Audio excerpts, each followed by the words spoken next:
Max Planck quantum सिद्धांत का प्रतिपादन भौतिकी के इतिहास में एक युग परिवर्तनकारी घटना थी। इसका अन्वेषण जर्मनी के प्रसिद्ध वैज्ञानिक मैक्स प्लांक ने किया था।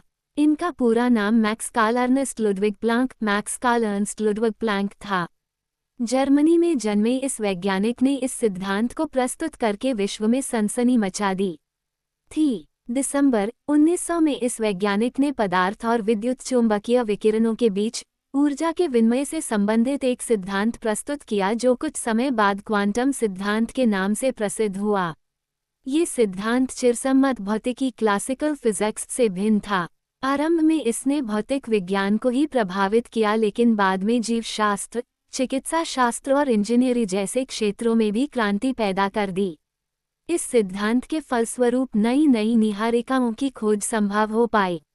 मैक्स प्लांक के विषय में कुछ जानने से पहले उनके द्वारा दिए गए क्वांटम सिद्धांत के विषय में कुछ जानना जरूरी है।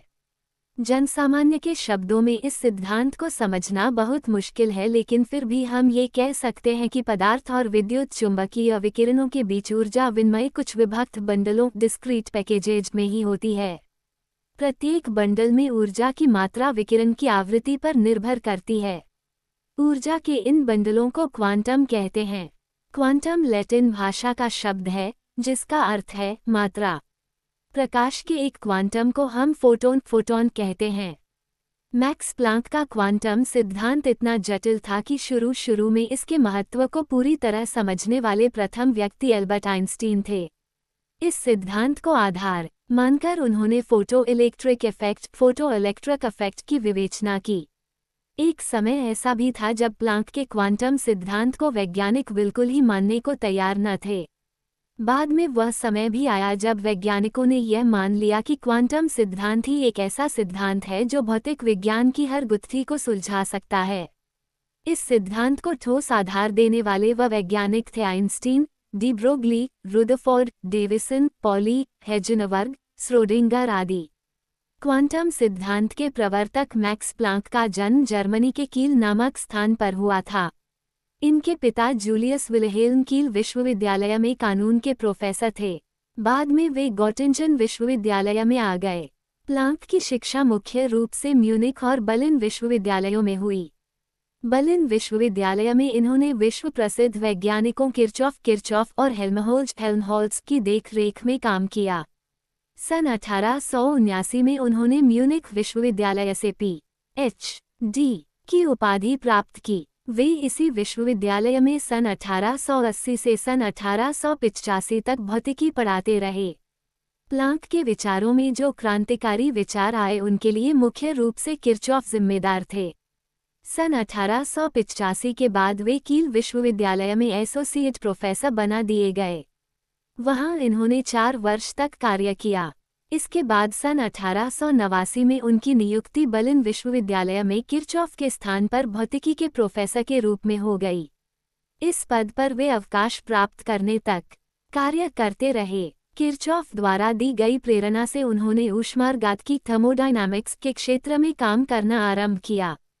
इस विषय पर छपे कुछ शोध पत्रों ने उनकी रुचि इस क्षेत्र में और भी बढ़ा दी। ऊष्मागतिकी के क्षेत्र में उनके अनेक शोध पत्र प्रकाशित हुए। ऊष्मागतिकी के अध्ययनों के साथ साथ वे विकिरण संबंधी समस्याओं का भी अध्ययन करते रहे।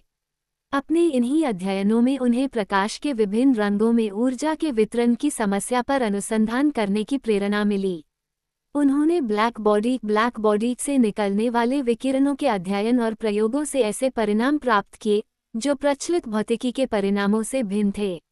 बाद में अपने अभूतपूर्व प्रयोगों द्वारा उन्होंने ऊर्जा और विकिरण की आवृत्ति के बीच एक संबंध स्थापित करने में सफलता प्राप्त की।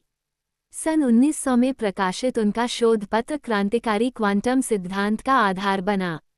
उन्होंने स्पष्ट किया कि जो विकिरण हमें निरंतर निकलते दिखते हैं वे ऊर्जा के अत्यंत सूक्ष्म पैकेटों के रूप में निकलते हैं।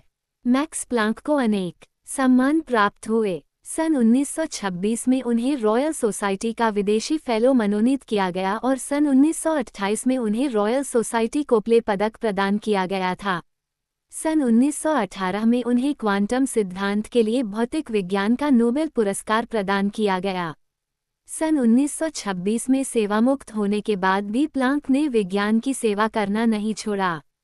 वे विज्ञान प्रसार की कैंसर विल्हेल्म सोसाइटी के अध्यक्ष नियुक्त किए गए। बाद में जर्मनी की स्थितियां बहुत खराब हो गई।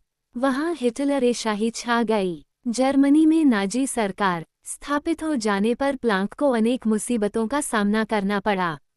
वास्तव में ये स्थापित घिन का बहुत ही कष्टदायक समय था। अपना देश और देश में विज्ञान की सेवा करना उन्हें बहुत अच्छा लगता था। वे नाजी सरकार की यहूदी नीति के कट्टर विरोधी थे। उन्हें अपने जीवन में सबसे बड़ा सदमा सन 1944 में लगा जब उनके लड़के को हिटलर की हत्या करने के असफल प्रयास के लिए फांसी पर चढ़ा दिया गया। इससे उनका मन रो उठा। द्वितीय विश्वयुद्ध के अंतिम सप्ताहों के दौरान उनका घर बम वर्षा में नष्ट हो गया था। इससे उन्हें बहुत कठिनाई हुई। 4 अक्टूबर 1947 को गाटिंजन में इस युग परिवर्तनकारी वैज्ञानिक का देहावसान हो गया। प्लांक के सहयोगी उनके वैज्ञानिक गुणों के लिए तो उनका आदर करते ही थे, लेकिन व्यक्तिगत गुणों के लिए उनका अधिक आदर करते थे। वे संगीत के इतने प्रेमी थे कि एक बार तो उन्होंने संगीत को ही अपना करियर बनाने का निश्चय कर लिया था। उनके नाम पर एक स्थिरांक प्रयोग किया जाता है, जिसे प्लांक का स्थिरांक कहते हैं। ये क्वांटम सिद्धांत में बहुत अधिक प्रयोग होता है।